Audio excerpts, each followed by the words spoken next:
Hello, everyone, and welcome once again to a wonderful Wednesday webinar with the Climate Emergency Centre Network. An ever-growing network of about 38 now, I think, climate emergency centres or community resilience centres spreading out in vacant shops and high streets all across the UK. And tonight we've got a real treat for you. We've got Dr. Kate Rawles is coming to tell you about her adventures in the Andes, the life cycle.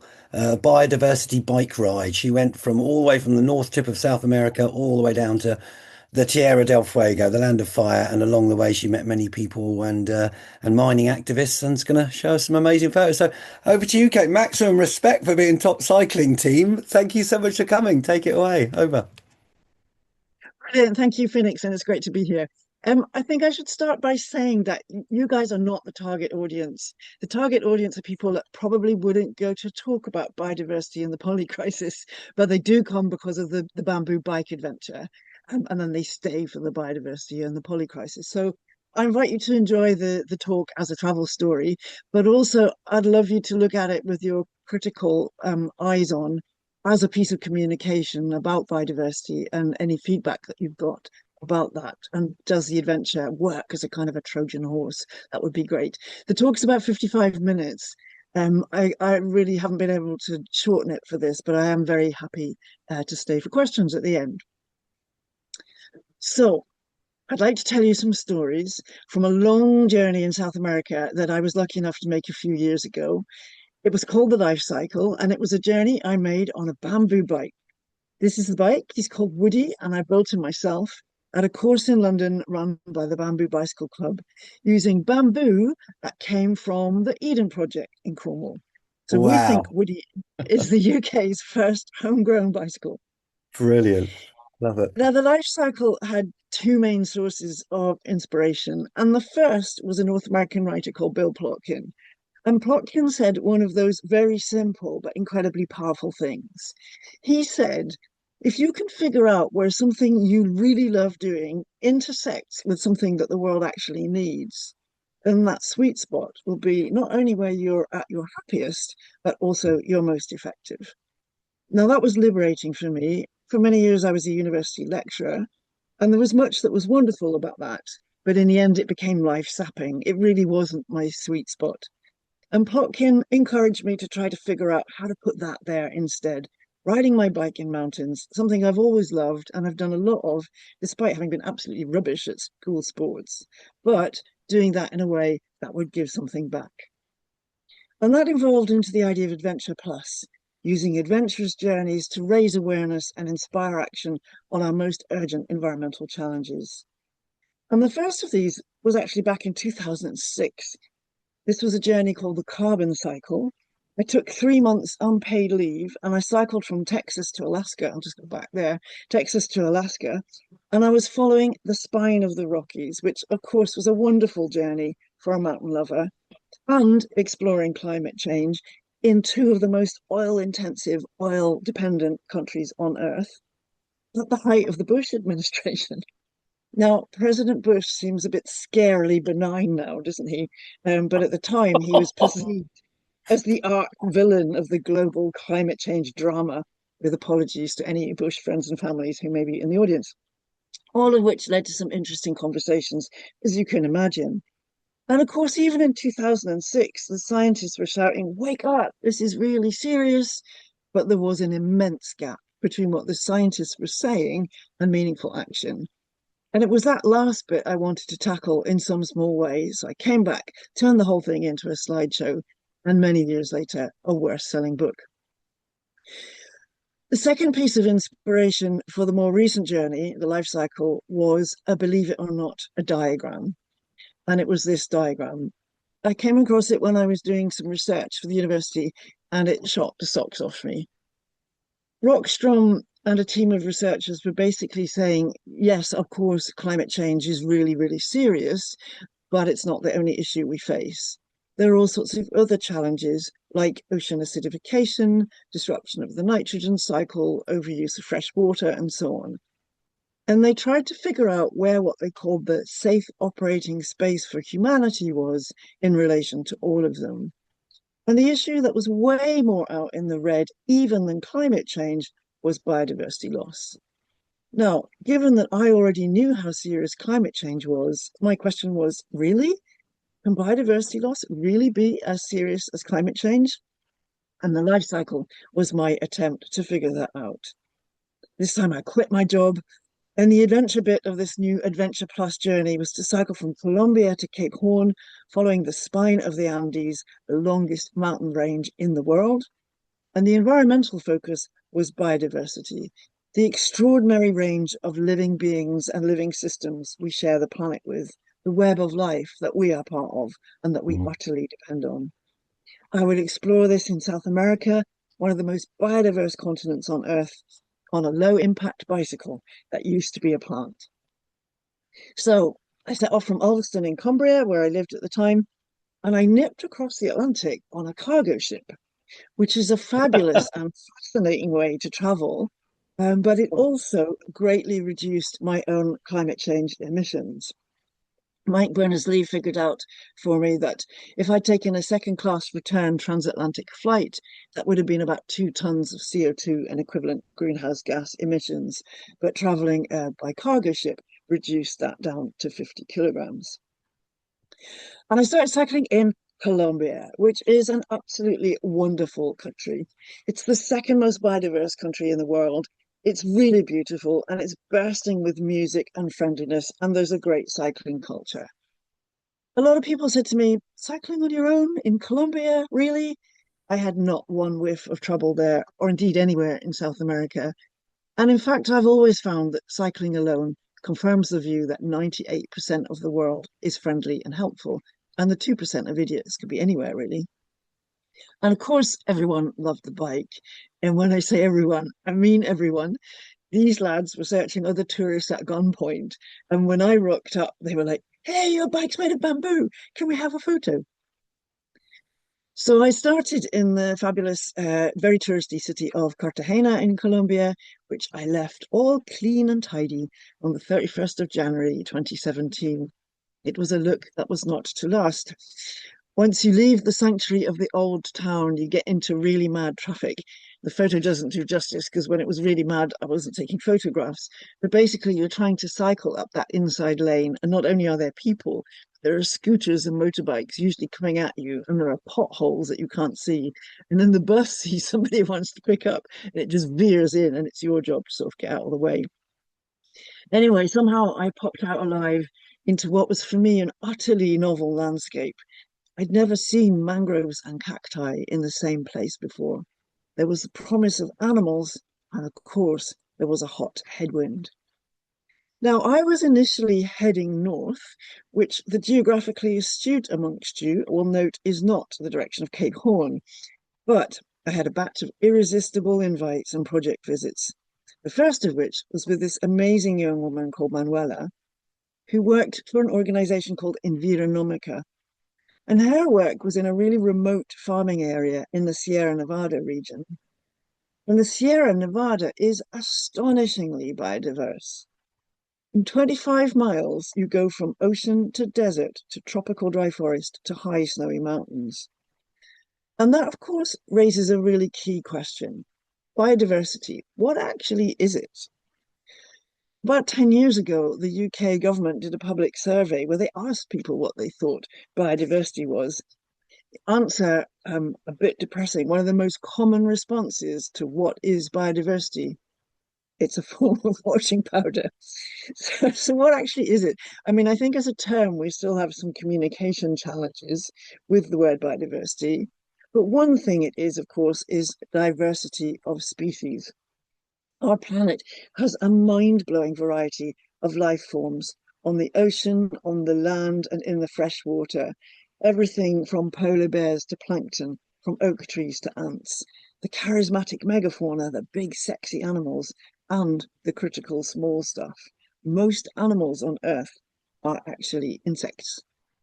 So biodiversity is diversity of species, but it's also genetic diversity within a species of oak tree or bear, say, and its diversity of habitats and ecosystems, that ocean to desert to forest to high mountain I witnessed in the Sierra Nevada and was, of course, about to witness in the ride to come. And much of the Sierra Nevada was very biodiverse in all senses and very lush, or at least it was, except where there was cattle farming. Loss or degradation of habitat, especially forest habitat, is the main driver of loss of species diversity across the world. And in this case, this was driven not by big industrial agriculture, as it often is in the Amazon, say, but by local people farming cattle in a really extensive way. They had 10 acres for every animal, and every acre was either cleared of trees or seriously degraded. And Manuela and Environomica were working with these farmers who were often very poor and had few choices. And they were working with them to figure out how they could grow the so-called added value crops, such as organic fruit and veg and organic cacao, so that they could move away from beef and still earn a decent income, but in a way that was complementary to wild species and ecosystems rather than destructive. And the next project I visited also exemplified this win-win approach. It took me deep into a different forest where I met an amazing character. This is Tamara, and she is a cotton-top tamarin monkey or TT monkey. They're pint-sized and super cute. The books say they live to be about 10 years old, but Tamara was known to be 16. And she had recently lost her partner, these monkeys pair for life, and she had taken another one who was 13 years her junior. And these monkeys spend their whole lives in the trees. They never ever touch the ground, but tragically, they're highly endangered. They're only found in northwest Colombia, and only 2% of the forests that they need are left. And Project Titi had a brilliant approach to monkey conservation, which involved collecting waste plastic. Now, this was in an area that had no rubbish collection, let alone any recycling. And they worked with local people to develop a technique for turning the plastic into flakes and from flakes into highly durable fence posts, which they could then sell and no longer need to cut down forests to grow food or to catch and sell monkeys into the illegal but very lucrative wildlife trade. So again, it was a fabulous win-win. It was turning a problem into a solution. And these visits highlighted a key point, namely that nature conservation has to go alongside tackling poverty, alongside creating quality lives for people if it's going to be successful. Now, conservationists have been saying this for years, of course, but I was on a steep learning curve. And to me, this was more obvious in Colombia than it would have been in the UK, say, where it's equally true, but as a rule, we're not cutting down trees literally to survive. So I was really impressed by Project TT, and they gifted me Carlos the Cotton Top, who came with me for the rest of the journey. And you can see him on the side of my front pannier bag there, my handlebar bag. So I'm going to mention one more project from this northern detour because it was an absolute favourite. This was the Turtle School. It was a primary school whose entire curriculum was based on turtles. They did turtle maths. If the turtle is swimming this long at this speed, how far does she go? They did turtle creative writing. They did turtle biology. This was their slogan, more turtles, less plastic, which they'd made with papier-mâché. And they helped release the baby turtles from a local aquarium that they had a relationship that was breeding endangered turtles. They helped release these baby turtles over a beach they had cleaned of plastic. I mean, can you imagine a more powerful or more empowering experience for young people? And the whole thing was supported by Jane Goodall's worldwide Roots and Shoots program. So my diversion north was wonderful. There were all sorts of interesting people and brilliant, multifaceted conservation projects. Plus, possibly unique to the whole of Colombia, a vegetarian hostel. And Mike Berners-Lee calculated that by powering my cycling with a vegetarian rather than a meat-based diet, I actually saved more carbon emissions than by not flying, which I thought was really interesting. So I finally did turn around and head south into this lush, hot, briefly flat, fruit-filled section, knowing that the Andes Mountains were about to rear up ahead of me. Da da da da.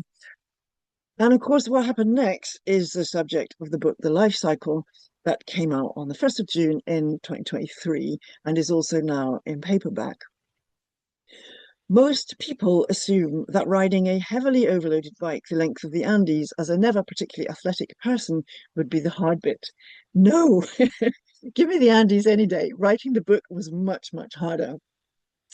And the book is also on the long side, where, as you'll see if you get your hands on a copy, which is not surprising, I guess, because the ride itself was longer than anything I'd done before in terms of distance and in terms of time. I was on the road and away from home, living in hostels or my tent for well over a year, and I was cycling for 13 months through 6 countries, visiting any number of different people and projects. So instead of trying to summarize the whole thing, for the rest of the talk, I'm going to draw out some highlights from the journey that the book is about.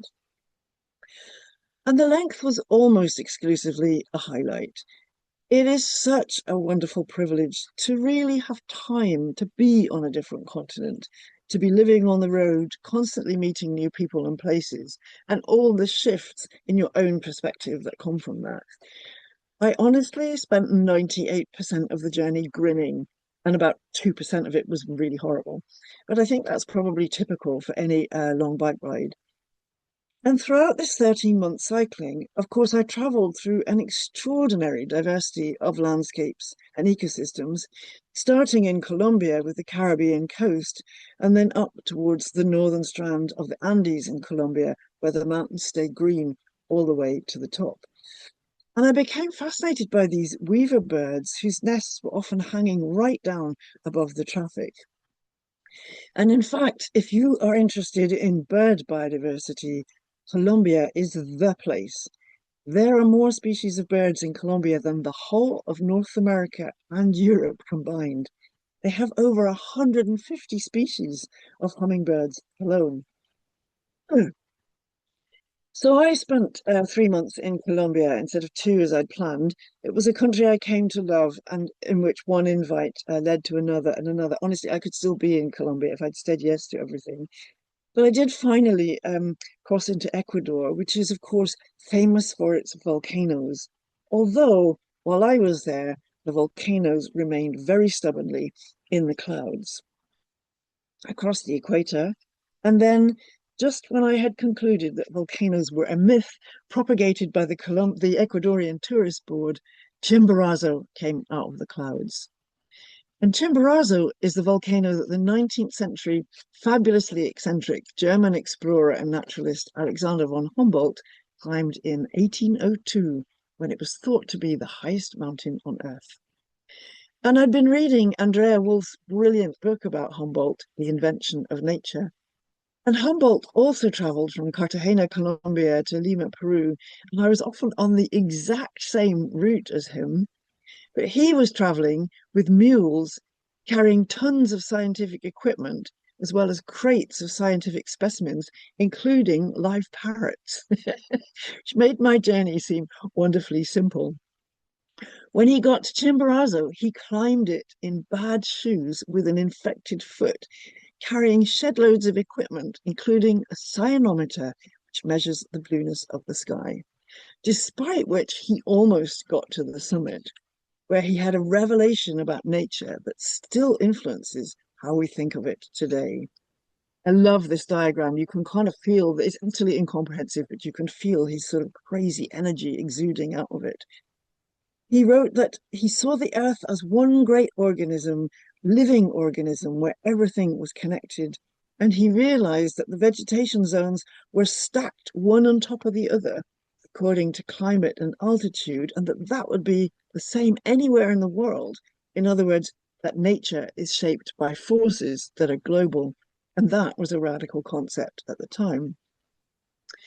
Now, I fell in love with Chimborazo, which is apparently common, and I so wanted to try to reach the summit. But I didn't really have time to stop and train for that kind of altitude. Chimborazo is at 20,548 feet.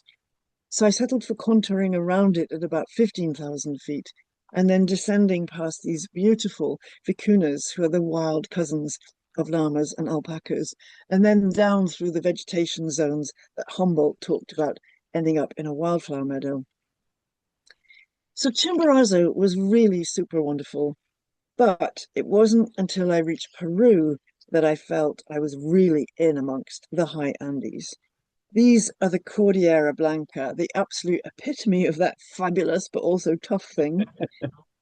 In the Cordillera Blanca, there are some interesting roads. And on these interesting roads, I did quite a lot of pushing. I love Oh, cycling in mountains, but I've mostly cycled on tarmac, and it turns out I'm a rubbish mountain biker. But luckily, there were lots of interesting roadside distractions to keep my mind off my own incompetence. These are Puri Raimondi. We call them wow. Raymonds, obviously, and they are the biggest naiads in the world. And what they do is they take out more water than they need from the air and then they release it through their roots to seed entire river systems below. And I say we because Chris, my partner, joined me for about 6 weeks in Peru in the wonderful, crazy high city of Huaraz, which you reach after a 10,000-foot climb on a road that was steep, but luckily not quite that steep. And of course, this was a dilemma. I mean, I was doing everything I could to keep my own carbon footprint low, and Chris was flying backwards and forwards to join me in his holidays because he hadn't quit his job. Which do you prioritize, your carbon footprint or your partner, your environmental impact or your love miles? It is, of course, a common life dilemma. And it was particularly ironic in this case because Chris, if he's honest, would say he doesn't really like cycling. But luckily, he does like geology, and there was a lot of geology. These dinosaur footprints were in a cliff face right by the roadside. But when the dinosaur left them about 200 million years previously, they would have been walking along a flat, sandy lake shore. The mountains that we think of as the ultimate in solidity are actually in motion, and they're still in motion. I mean, okay, slowly, but still, it's quite a thought to have that in your head when you're cycling through them. Perhaps the ultimate habitat landscape contrast is between rain and cloud forests on the one hand, hot and humid and bursting with life, and the desert. This is the Atacama in Chile, one of the driest deserts on Earth. Parts of it have had no rainfall for 40 years, and there's apparently very little life. Although there was evidence of a rock artist with a really mean sense of humor. I mean, who does that? To torment cyclists passing by in 35 degrees, right? The previous year, there had actually been more rain than usual, and I was really lucky. I came out on the edge of one of these desert in bloom phenomena, which was extraordinary. But I think the ultimate landscape habitat highlights for me were probably in Bolivia. Much of it is very high, and then you come around the corner, and suddenly, right in front of you, there are the salt flats. It's like cycling out into a vast white ocean. The ocean is patterned with salt hexagonals, and they are 3D, so it's crunchy as you cycle over it. And it's also super hot. I mean, I love the heat, but even I was covering up at this point. And it was super windy. You can't get tent pegs in the salt flats, so the bike is actually stopping the tent from blowing away there. It's the only time I was grateful that the bike weighed 17 and a half kilograms unloaded. And of course, it was an absolutely astonishing place to spend the night. You come out of your tent in the darkness, and there's an absolutely extraordinary array of what to us look like completely crazy and brilliant Southern Hemisphere stars. So from there, I went to the Eduardo Avaroa National Park in southern Bolivia and some of the toughest cycling of the whole trip. That gravel was thick gravel. It was washboardy. It was at altitude. There were headwinds. It was definitely part of the 2% grimness. And I did actually throw the bike down and cry at one point. It's basically a high desert, so it was pretty tough on the bike too. But I was there because I so wanted to see the colored lakes and the pink flamingos. These lakes are naturally streaked with pinks and oranges, and there are thousands and thousands of flamingos and all sorts of other birds living there too. One of the most beautiful things I've ever seen. The photo nowhere near does it justice. And it's also hugely important in terms of biodiversity. It's a Ramsar internationally important conservation site for wetland birds. So the length of the trip and the fabulous diversity of landscapes and habitats that length gave me the chance to cycle through was an absolute highlight. And of course, the habitat diversity was particularly wonderful and poignant because it tracks so directly onto the issue I wanted to use the journey to draw attention to. I was literally witnessing this astonishing diversity that our planet hosts in that transition from coast to forest to desert to high mountain to coloured lakes. And I was also glimpsing at least a fraction of the extraordinary diversity of species that our planet hosts. Approximately 1.7 million species of animals, plants, and fungi have been identified, but the estimates of what's out there in total range from somewhere between 8 to 9 million to up to 100 million. And I think it's such an irony that we're spending billions looking for life on Mars and Jupiter before we've Mm, identified most of life on Earth. And of course, it's also an absolute tragedy. We are, in many cases, wiping them out before we have even given them names. The most recent Living Planet report, they come out every 2 years, so we're due another one. And that's the most recent, and it told us that populations of wild animals are down 73% since 1970. That's less than my lifetime. And the UN recently said that 1 million species are now heading inexorably for extinction. We're losing species at such a rate, it's been called the sixth great extinction, caused for the first time ever by one resident species, namely us, or anyway, some of us. And this is heartbreaking. I mean, these are communities of other living beings who are every bit as entitled to be here as we are. It's also super stupid. Biodiversity, nature, it's not a luxury or a nice to have. It's our life support system. It is that web of life we're part of and that we utterly depend on. Or to put it in rather different language, biodiversity gives us ecosystems, and ecosystems give us ecosystem services. Now, I really dislike the language, but the point is, ecosystem services are things like fresh air, clean water, fertile soil, things we literally cannot live without. And one way of illustrating this, a favourite of Manuela's, has to do with sunshine. If we think of solar power, we probably think of panels on roofs, but we are all solar powered. The sun gives us food, but of course we can't access sun's energy as food directly. We depend on plants and others with green chlorophyll that turn sun's energy into carbohydrates via the very widespread, but actually fairly astonishing process of photosynthesis. 99% of all life on Earth, including human life, either eats plants or eats things that eats plants or is a plant, and plants depend on the innumerable diversity of critical mini-fauna that create fertile soil. In 1 tablespoon of good soil, there are more microorganisms than there are people on Earth. And of course, many plants depend on pollinators, including bees. And the more diversity of bees, say, the more likely some of them are to survive climate change and other shocks to the system. What's happening to bees and insects generally? They're in a precipitous decline.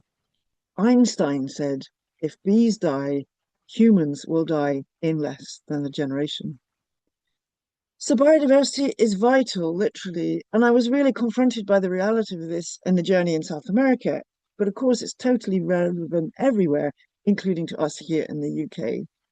And I'm sure you will have seen the State of Nature report, which said that 1 in 7 of our species are at risk, and that we are amongst the most nature depleted countries in the world.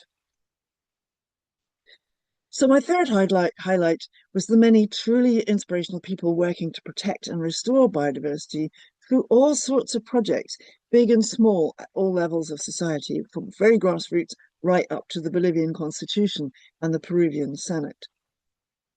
I set out to explore biodiversity, and I imagined going to nature reserves and regeneration projects and feasting my eyes on amazing plants and animals and places and projects. And it was like that. And then the journey took a turn that was both very inspiring and very dark, and that I utterly didn't see coming. I met Jennifer. Jennifer is the ultimate David in the ultimate David and Goliath story. Goliath is Anglo Gold Ashanti, one of the biggest gold mining corporations in the world. And Anglo Gold were planning to put a gigantic gold mine near the small town of Cajamarca in Colombia in a high watery agricultural area. Agriculture was the main profession here. Now, in the process of extracting gold, mercury and other heavy metals and toxins leach into the soil and water, both during the process and for thousands of years after the mining has finished. It's an ecocide, essentially, with huge impacts on biodiversity, on water, on ecosystems, and of course, on people's ability to farm. And that photograph, incidentally, is of a small mine in another part of Colombia. The impacts of the La Colosa mine would be absolutely immense. So this little group of young people, of whom Jennifer was one, got together. They said, well, we're not having this. They organized an information campaign telling the local people what would actually happen if the mine came in. And then they organized a public referendum on whether the community wanted the gold mine or not. They won with an overwhelming no vote, but in the process of the campaign, two of the young people were murdered, and yet Jennifer and the rest carried on.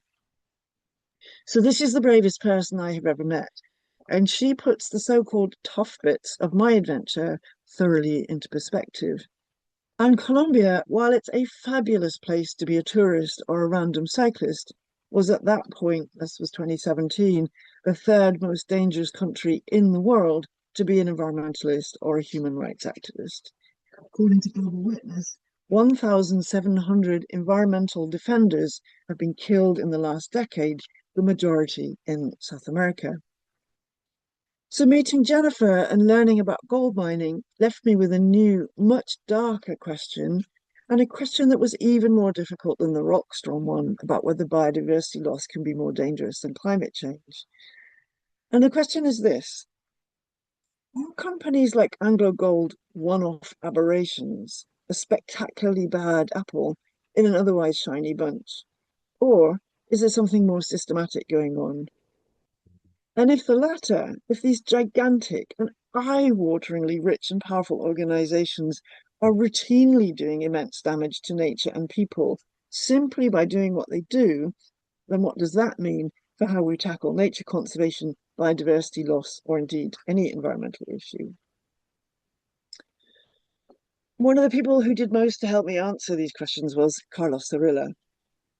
Carlos lived in Ecuador, in the mountains on the edge of a cloud forest in an area called Intag, which has above average bus shelter graffiti. It says, "The Andean bear gives life to the forest, look after her."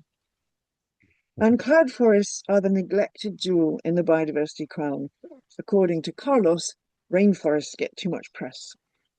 Cloud forests are fabulously diverse in terms of the plants and animals who live there. And of course, they're super important in terms of fresh water and the water cycle too. This particular one was threatened by open pit copper mining, which would devastate the cloud forest, poison the water, and displace the local human community. Amongst the at-risk animals, endangered species such as jaguars, spectacled bears, mountain tapirs, mountain toucans, and brown-headed spider monkeys, and frogs, including a new species of rocket frog named after a public competition, Intag resistance rocket frog. Brilliant. I love the idea of a radical frog. So Carlos and others had set up an organization to fight the copper mine, to protect the forest, and to create alternative incomes, for which, back in 2006, when I was writing The Carbon Cycle, he was denounced on TV by the then president of Ecuador for being anti-development and hence anti-Ecuadorian. And the president, Rafael Correa, called on patriotic Ecuadorians to deal with the threat that Carlos constituted. He narrowly avoided being arrested by disappearing into the forest into hiding, and found out later that a malicious charge had been raised against him by a woman who'd been paid by one of the mining companies involved, and the plan had been to have him arrested and then quietly murdered in jail. And this is only one of a number of occasions when Amnesty International put an at-risk flag on this gentle, kind, deeply committed man's life. Mm. So Carlos told me this and many other stories about the ruthless and often, frankly, brutal tactics of mining companies in their attempts to get the go-ahead for the extraordinarily damaging open cast copper mining in this extraordinarily biodiverse area, captured in this documentary, which was made in the Intag region. As you can see from the date, this has been going on for decades now. And then he introduced me to a new word, extractivism. This is where a country's development model, its way of tackling poverty and creating quality of life for its citizens, depends on income gained by literally extracting stuff from the earth. Stuff like gold, like copper, but also like oil, obviously, and lead and so on. It can bring in incredible and much needed wealth to poor countries. And governments, of course, need that wealth if they're going to stay in power, but it's typically gained with unacceptably high human and environmental costs, which, given the nature of the job, are inevitable and which are too often simply written off as externalities. And to my distress, Carlos's analysis was confirmed for the rest of my journey. I kept encountering examples of fantastically damaging extractivist industries. This is oil exploration and drilling in the Yasuni National Park in Ecuador. Devastating effects on people, on water, and on wildlife. This was a lead mine in the middle of Cerro de Pasco, a city in Peru, which I cycled right up to the edge of. There is no safe level of lead in a young person's blood, and many of the young people in this city have brain development problems. And it's Wow. at 14,000 feet, so the toxic tailings go straight into the watercourse, including rivers that feed into the Amazon. And there are plenty other big corporate drivers of biodiversity loss too. I came upon banana plantations which went on for hundreds of miles. They're biodiversity deserts. They're sprayed with toxic chemicals from the air. Each banana bunch is wrapped in single-use plastic. Other forms of industrialized agriculture, beef is the single biggest driver of Amazon rainforest destruction, often direct. In this case, the forest has been razed to the ground to grow soya to feed to the beef cattle. And this was a local fishing fleet that had been fishing sustainably for decades off the coast of northern Peru in an incredibly biodiverse part of the sea. And of course, ocean biodiversity is every bit as important as land biodiversity. And both the local fishing fleet and the biodiversity and all the wildlife were threatened by industrial fishing, primarily Chinese, these monster trawlers that come in and scoop out everything. So, yes, of course, we need to tackle poverty, but we need to find better ways of doing it than this. So, Carlos's answer to the is Anglo Gold and the consequences of gold mining uniquely bad? His answer was emphatically no, it's not unique. But his point was that these companies are not just randomly malicious, they're compelled in this direction by the economic and political system they're operating within and by the values that drive that system. And so my story, the story I was trying to tell, became a much more complex and multi-layered one about the need for development that's not based on extractivism, on other ways of generating income. Ecotourism is the obvious example in South America. But the need for different models of economics where the primary value is protecting nature and creating good lives, not growth and profit for their own sake, but different visions of quality of life for humans and what that might look like, and about the need for very different mindsets and values from those that underpin and justify the extractivist approach. In other words, we need profound and comprehensive systemic change. And it turns out, of course, that South America is a really good place to explore this, with their long history of resistance to colonialism, with the notion of earth rights. Forests and rivers, for example, have been given direct rights in law, and this is in the constitution of both Ecuador and Bolivia, and lately also Panama in Central America. South America has the wisdom and values in so many different indigenous peoples, including the Kogi in the Sierra Nevada that I talked about a bit earlier. Machu Picchu, known for its architecture, of course, But the Inca, also brilliant farmers, and the ruling elites valued seeds more highly than gold. Can you imagine if our leaders held those values? And then there's buen vivir. It's a notion rooted in an indigenous concept now found across South America. And it's the idea that the good life for humans is not primarily about possessions and economic wealth, but about living in harmony with your community, and that your community includes your ecological community as well as your human one.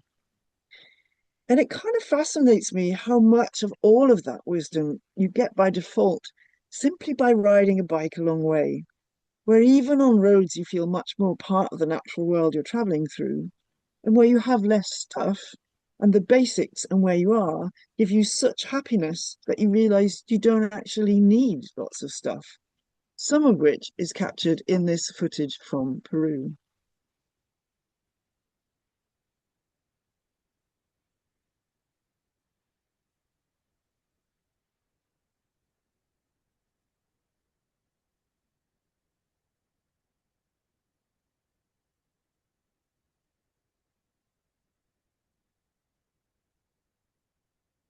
What an incredible journey, Kate. This is it. Fantastic. Thank you so much to take us there. Through the Zoomiverse, really inspiring to see what's going on. Oh,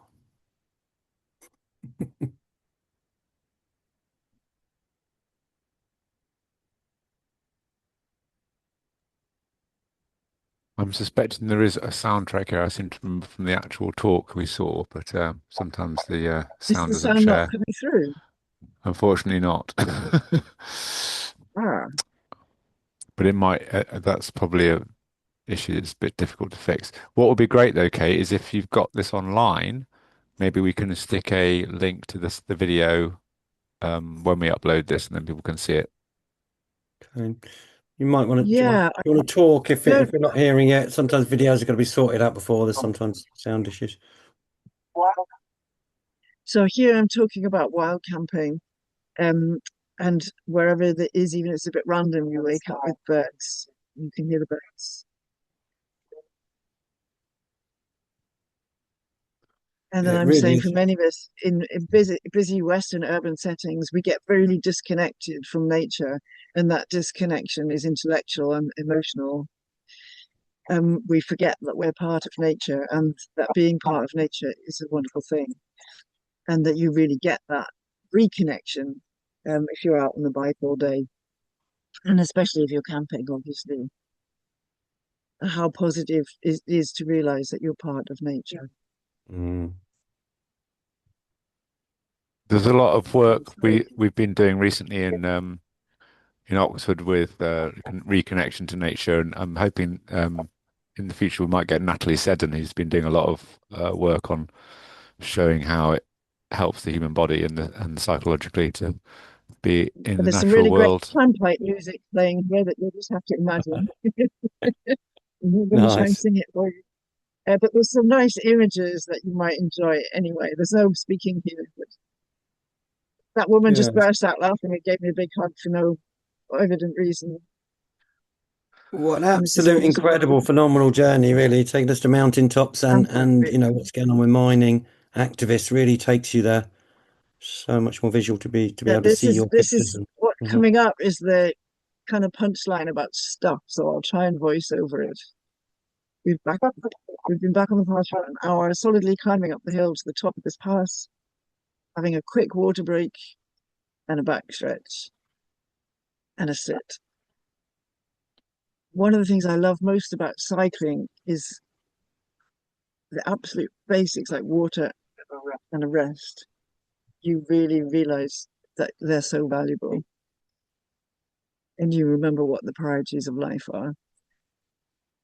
It's such a paradox. It's such an easy way to be happy if you're appreciative of water and an oat bar, and you realize you don't need a lot of stuff to be happy.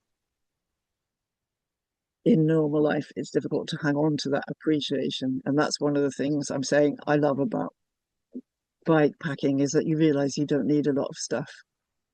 And then I look away, and then I turn around and I say, but obviously I've got quite a lot of stuff. Anyway, and now we're back to the music Nice. and the real Notice some live llamas. panpipes playing. Beautiful. Yeah, exactly. That's exactly how it sounds.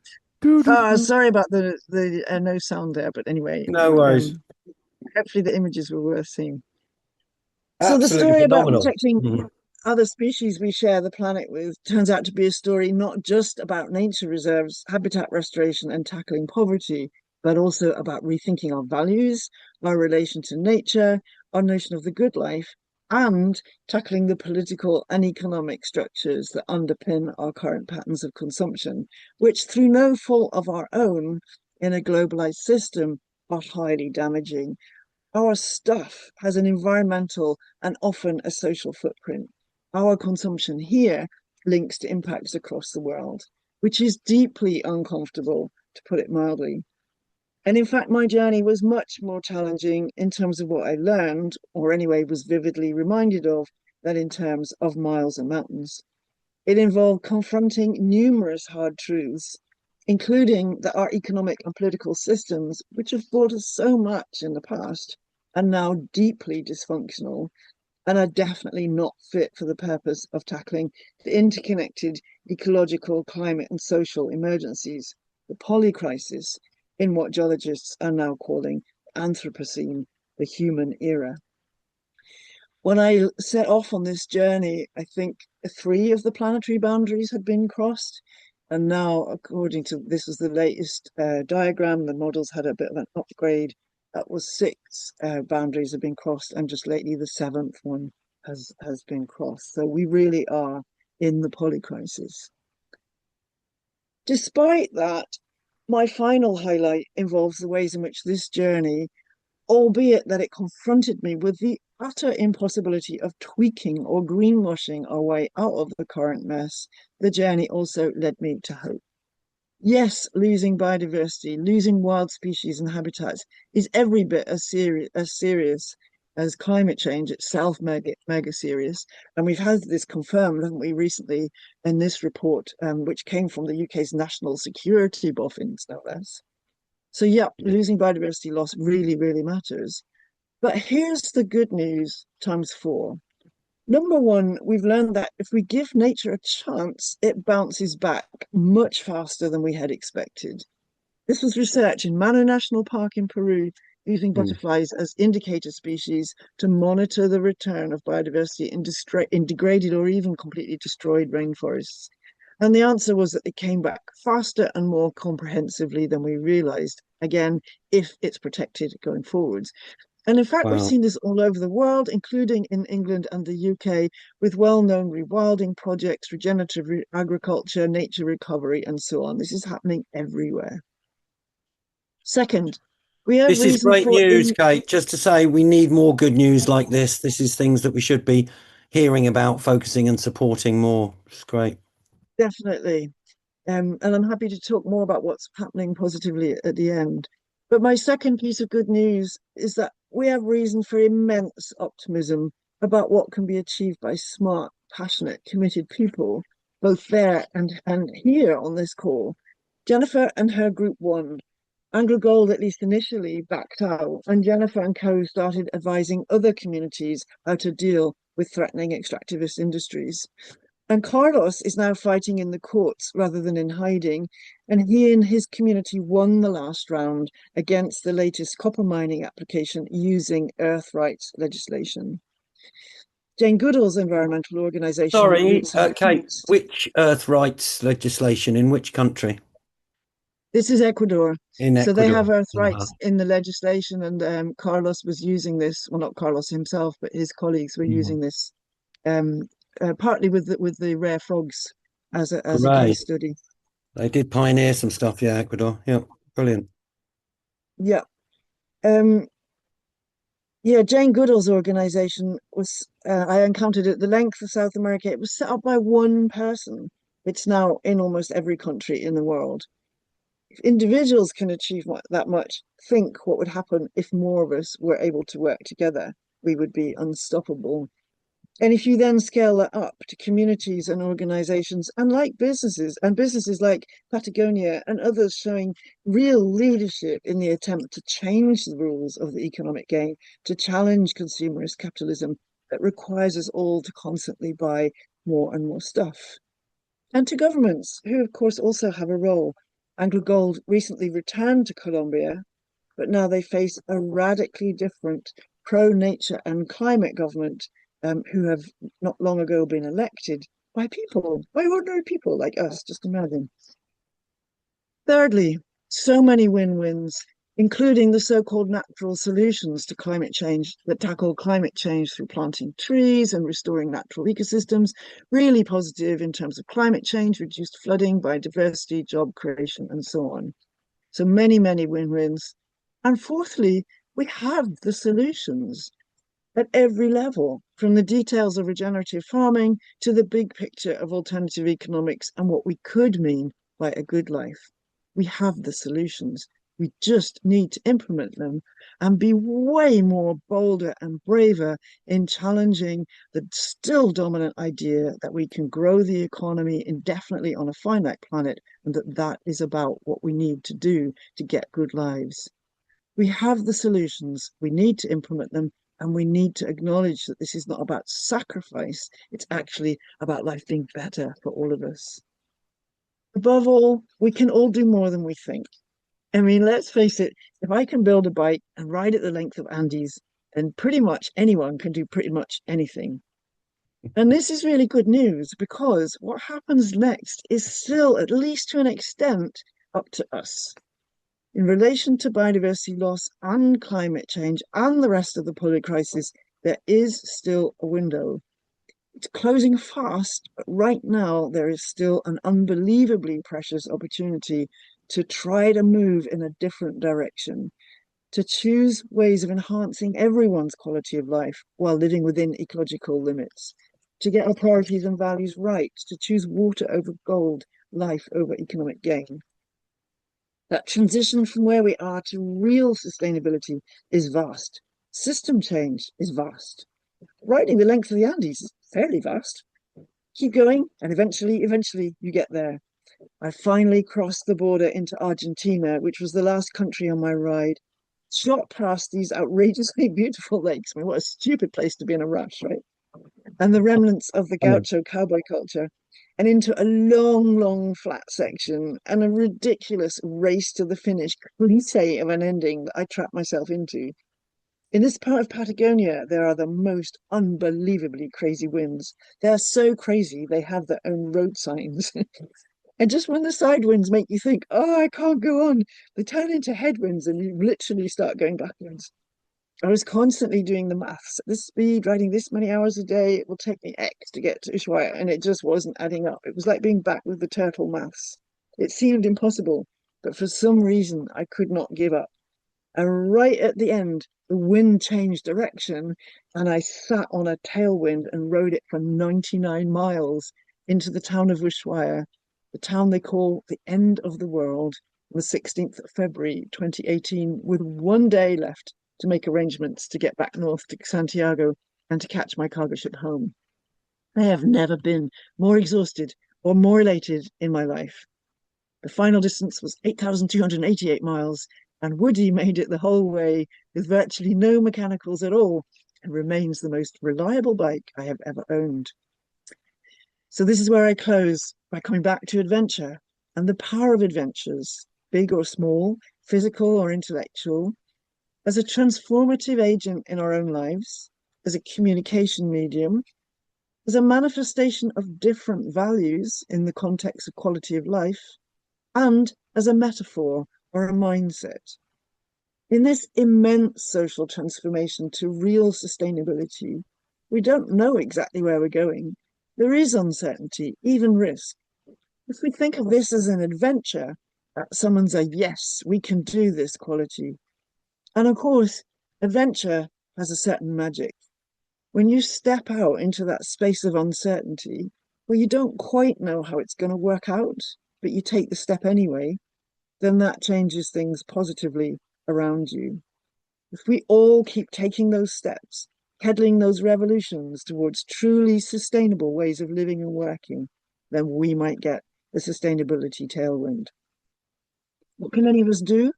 Well, that depends on you and your sweet spot. It depends on you and what levers of systemic change you have access to. But above all, we need to care, to recognize how vital it is that we do act, whatever form that action takes. At the end of the day, what more worthwhile adventure could there possibly be for the allegedly most intelligent creature on Earth than to figure out how we can all live well alongside rather than at the expense of the other beings we share it with, how to protect and celebrate our single, wild, and wonderful planet. Another world is possible. Another world is possible. Thank you. Absolutely amazing. Big up Dr. Kate Rawles for that incredible journey all across South America. Absolutely in awe. That is phenomenal. Many more. You're getting lots of love Pleasure. here, and Thank you. I'm hoping we've got a few questions. And I don't know if, are you okay, Phoenix? You still with us? Because I heard your things kind of cutting out. I had a quick question if I could just jump in, which is I was just looking at the end of your book and which I got here. Or let me put my camera on to prove that I've got a copy, which you very kindly sent me, which I have been enjoying. There we are. But it's back to front probably. Hey. And yeah, I was just wondering because I noticed you in the coda you have some um, quotes from Nimonte and Nquimo, and I just wondered if you could like because I could say a bit about her, but I thought maybe you'd want to say a bit about her because she was a very inspiring person to me. I'm just going to read out what you wrote in the epilogue, which is a quote from her. When you say that you are urgently looking for climate solutions, yet continue to build a world economy based on extraction and pollution, we know you are lying because we are the closest to the land and the first to hear her cries. So I just wanted to, if you could like just tell us a little quick thing about who she is and how important it is perhaps to make contact and listen to those people who live like in these environments that are so at risk. Yes, I mean, I didn't meet her on the journey, and you probably know as much about her as I do, but I've been very struck by the power of her communications that she's been sending. She's an indigenous person. She lives in part of the Amazon. She's part of the rainforest in the Amazon. She's one of many, many indigenous leaders. There are many, many different indigenous groups, as I'm sure we all are aware of. And she's been sending out these incredibly powerful communications that really cut to the chase about how we say one thing and our lifestyles and our corporate activities in particular are definitely still doing another. And then she points to the overwhelming evidence that where Indigenous people are still the custodians of a rainforest, that is where you get the least loss of biodiversity and the maximum carbon sequestration. And that's true in rainforests all over the world.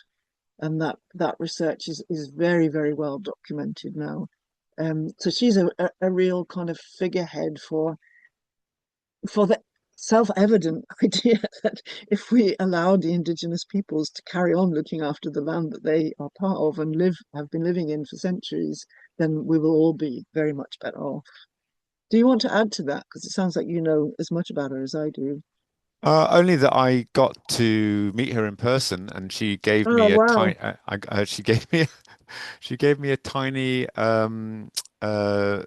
spear from her group, which her father had made, for her to hand out because she came on a book tour to Oxford, amazingly, and I got to meet her.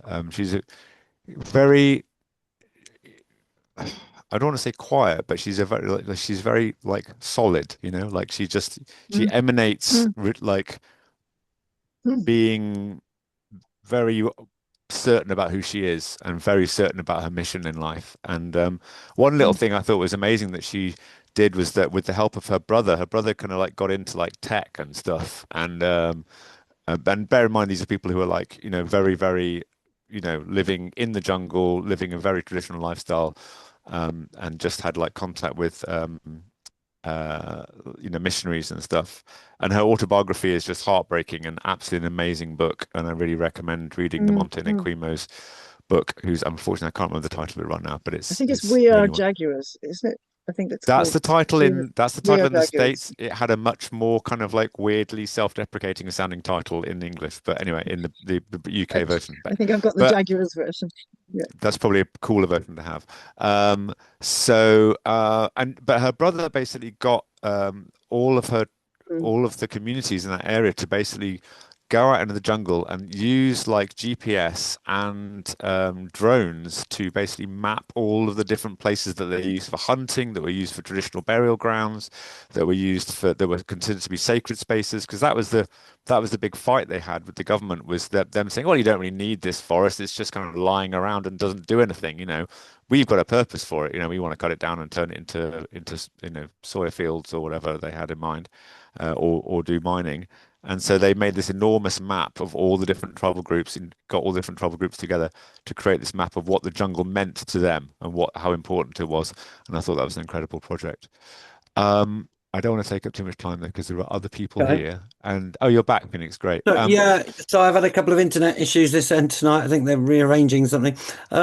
So just what absolute incredible talk, really, that took us, to so many places along the way. And just a couple of things. I'm really glad you ended on "We have the solutions," because at this time of bombarded with doom scrolling and things, we really do need to realize that there are thousands of people and projects creating solutions, working on solutions, living solutions. And, I think there was the old phrase there, another world is possible. And the other bit my mate put on a t-shirt was in another world is possible. In many places, it's already here. There are people living in community sharing and working on the solutions that we need to be working on. And I'm really glad you highlighted a lot of the what's going on for activists in South America. As a activist, we kind of started in the 1992 Rio Earth Summit, setting up eco community centers. And I was lucky enough to go to Brazil for a big shamanic conference kind of thing about 12 years ago. And there was a Belamonte Dam thing on. And I said to a friend, oh, I was involved with the road protests and maybe they could do some tree houses or something, or, and we used to do tools and things. And they said, you don't understand, Phoenix, over here, if you did that in remote areas of Brazil, they'd just come and shoot you out the trees, the machine guns. And, you realize the privilege we have as Western activists to be raising some of these issues and to be protesting. And there are tree and forest defenders all over South America in danger right now. So please, folks, get in contact with any of these groups, be a buddy, be a support system to some of these people defending what's going on with, the rainforest, the On mining that system note, can that's destroying them. And I just wanted to point out mm. that Any other Nicola questions? Peel. Yeah, go on.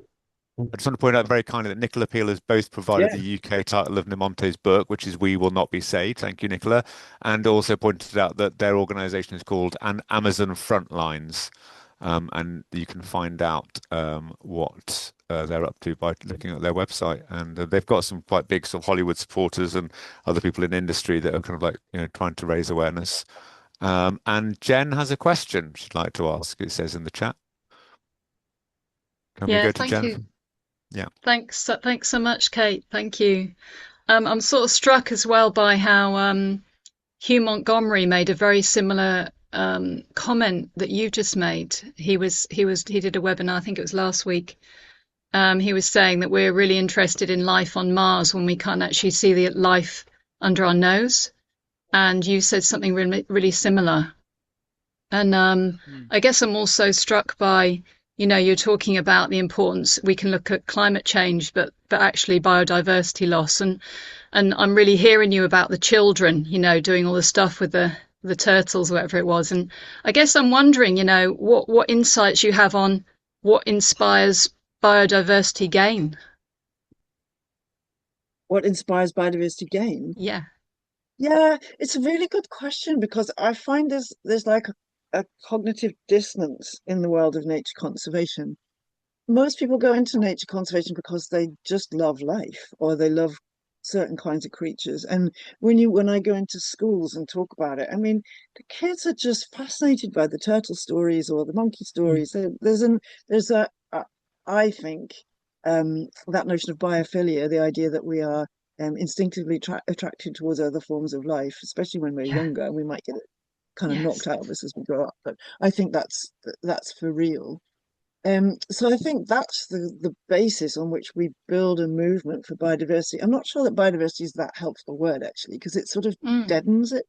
It's like we're talking Ah. about life, about other living beings, about Mm. the other members of our ecological communities. I think the metaphor of community is really valuable. Like, all these Mm. creatures are community members, and we should be thinking about them in Mm. those terms. And that's why we should be rebuilding biodiversity, right? But Mm. then when you look at the official justification, it's all about ecosystem services and ecosystem function. Mm. And the argument is that we have to appeal to human self-interest in order to motivate and Ah. validate protecting biodiversity. And I don't know. I mean, I'm not convinced. But there's a very powerful argument that if we want to persuade politicians and governments and economists to protect Mm. nature, then we've got to put dollar signs on other living Mm. beings. So it's a really good question, and it's a really live debate. Like, how do we motivate protection of the living world?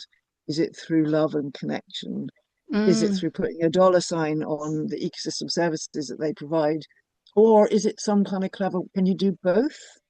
Mm. Um, and my worry about that is that I think the whole ecosystem services, natural capital language just plays into the Mm. mindset and worldview that we need to dismantle if we're going to progress.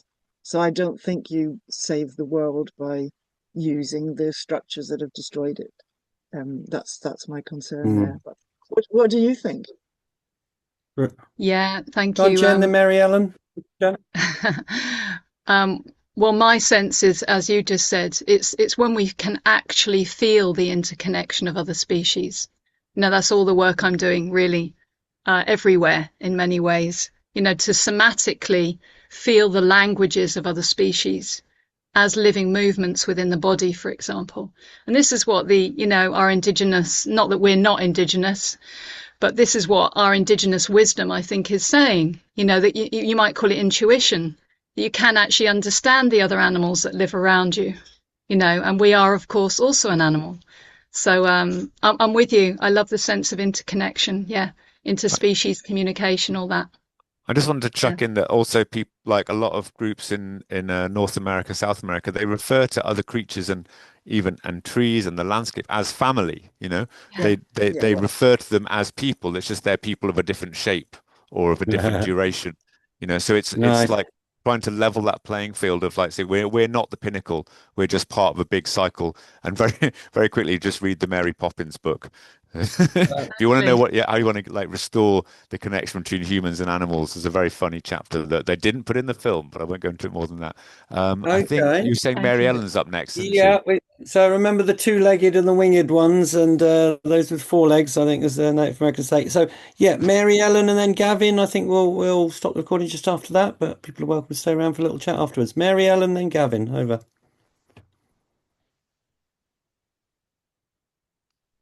Hiya, Mary Ellen. Yeah, Lovely to see you. can you hear me? We can loud and clear to the Buddha of Deepak. Over. Oh, wonderful. Thank you so much, Kate. I have just been listening to you. I've been crying, I've been laughing, I've been just in awe of all the pictures and all the beautiful scenes. It reminded me that on my 16th birthday, I spent the day out on a cycle, and it was one of the happiest birthdays I've ever had. And I miss cycling now that I use a wheelchair. I miss it so much. So I travel vicariously through things like your travel. But I'm digressing. What I wanted to say was that it's been wonderful watching this, but I don't know if you have been watching, but what's happening in India, where they're killing off the rainforests and my words, sorry, the mangroves, and literally killing the indigenous people who are trying to protect them. And you Dottie, you just mentioned about people referring to life forms as family. To the indigenous people of India, the mountains, the forests, the water, the trees, everything are deities, are their mother to them. And it's they're desperately trying to protect their mother, our mother.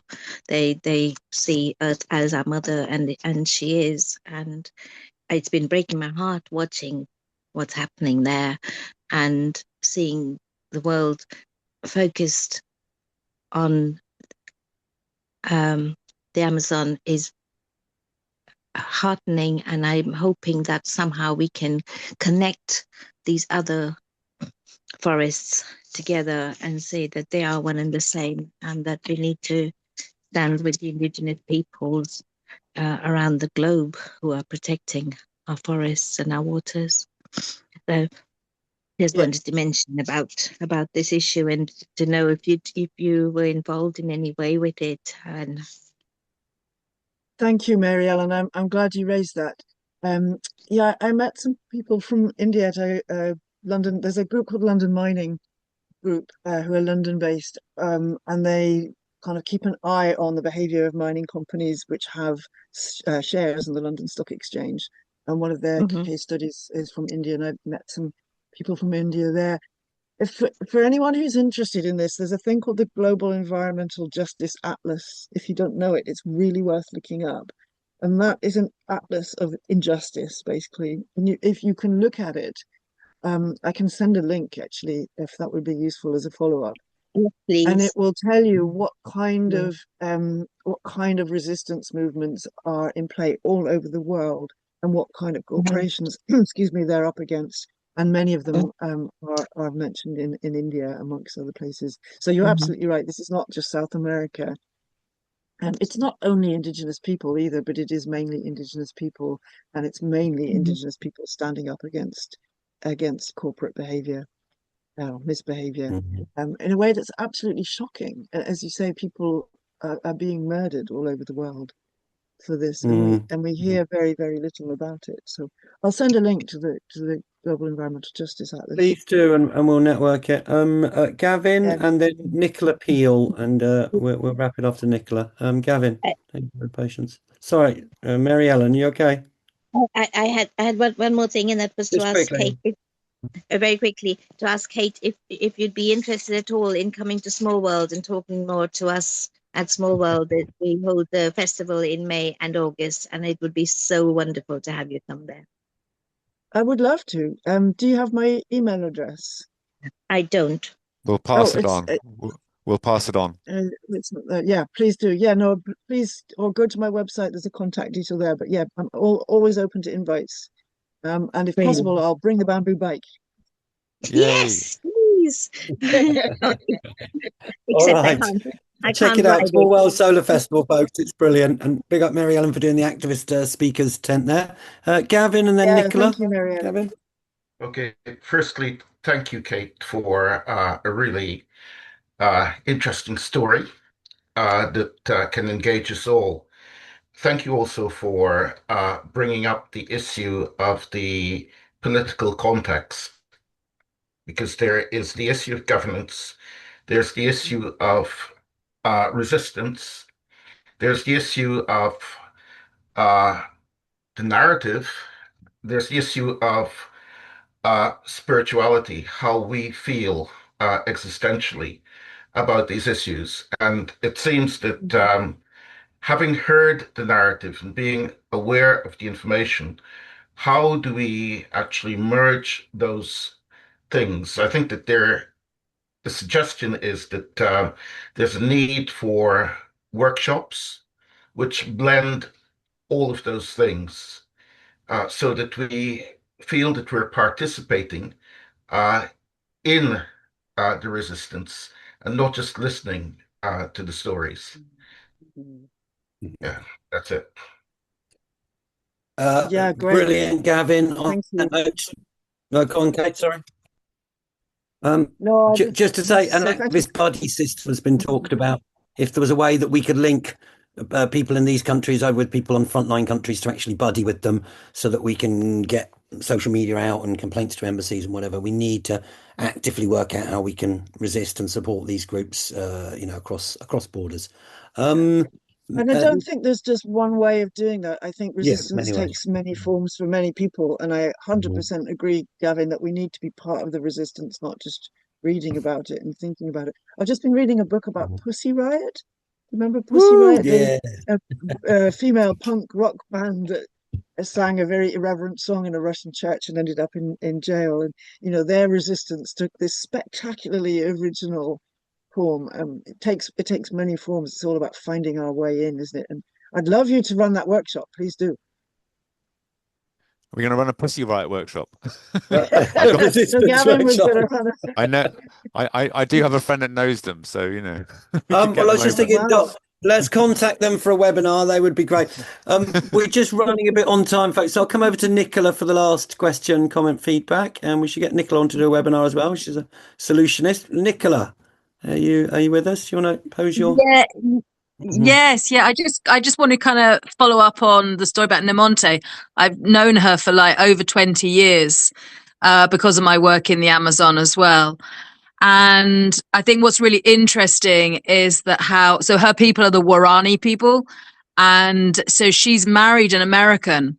And that kind of fusion between, having somebody with roots from the jungle who has, as you were saying, now got access to, help from the West, has been able to, with Amazon Frontlines, to be able to do this mapping of, as we talk about biodiversity. And so with also Carla Soria and the protection of land, a lot of that has come from having access to drones and having access to scientists to prove what lives there.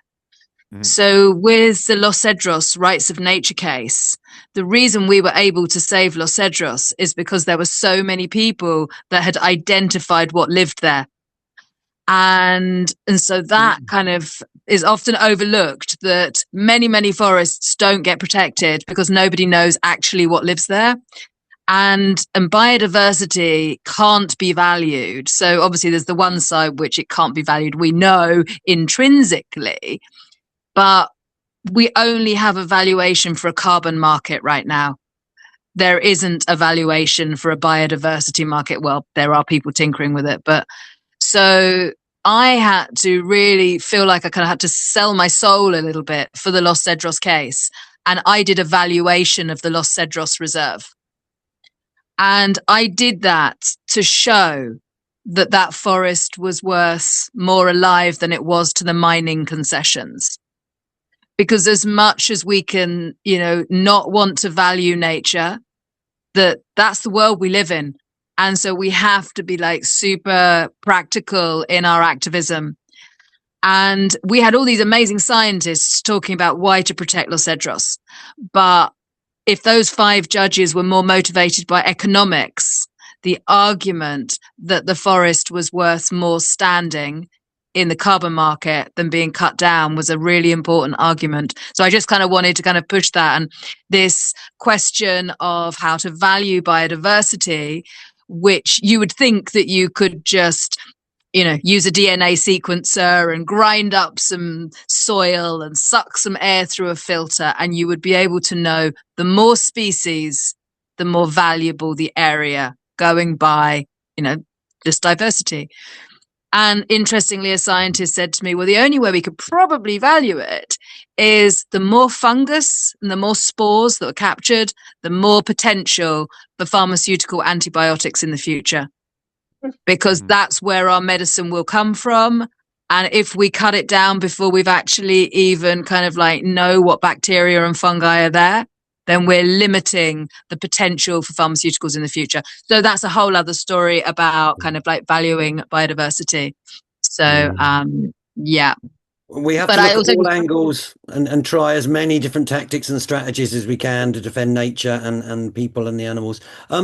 Thank you very much, Nicola. Let's get in touch direct about a webinar, but we're coming close on time, folks. So I'll come over to Kate for final comments, summary, anything you want to share with us. Thank you so much for coming. Absolutely inspiring journey. From one tip of South America to the other, and we've learned a lot.